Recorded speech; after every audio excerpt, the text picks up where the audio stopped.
அலி பின் அபி தாலிப் ரலியல்லாஹு அன்ஹு அவர்கள் சொன்னார்கள், உலகம் பின்னோக்கி சென்று கொண்டே இருக்கிறது, மறுமை முன்னோக்கி வந்து கொண்டே இருக்கிறது.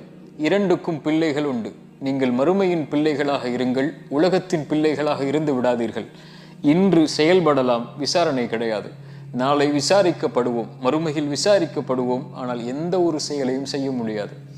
உமர் இப்னு கத்தாப் ரலியல்லாஹு அன்ஹு அவர்கள் சொன்னார்கள், அல்லாஹ் உங்களை விசாரிப்பதற்கு முன்னால் மறுமையில் நீங்கள் உங்களை இந்த உலகத்தில் விசாரித்துக் கொள்ளுங்கள்.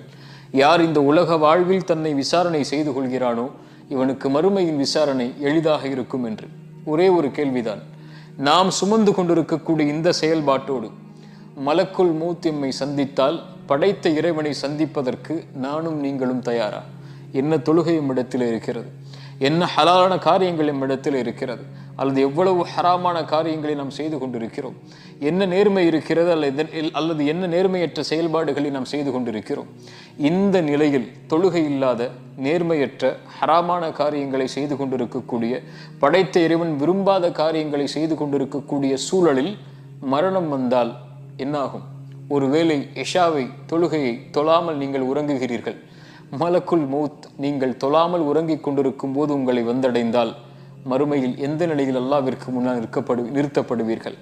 அல்லது ஹராமான முறையில் வியாபாரம் செய்து கொண்டிருக்கிறீர்கள், அதிலிருந்து வெளியே வராமல் உங்களுக்கு மரணம் வந்துவிட்டால், படைத்த இறைவனுக்கு முன்னால் அதே நிலையில் நீங்கள் எழுப்பப்பட்டால் என்ன நிலைக்கு நாம் மாற்றப்படுவோம்?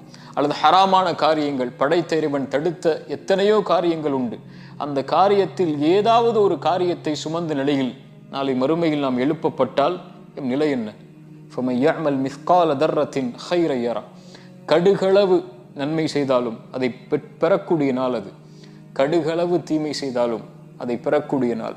இந்த உலக வாழ்வில் யார் தன்னை இந்த கேள்விகளை கொண்டு விசாரணை செய்து கொள்கிறானோ அவனுக்கு மறுமையின் விசாரணை எளிதாக இருக்கும்.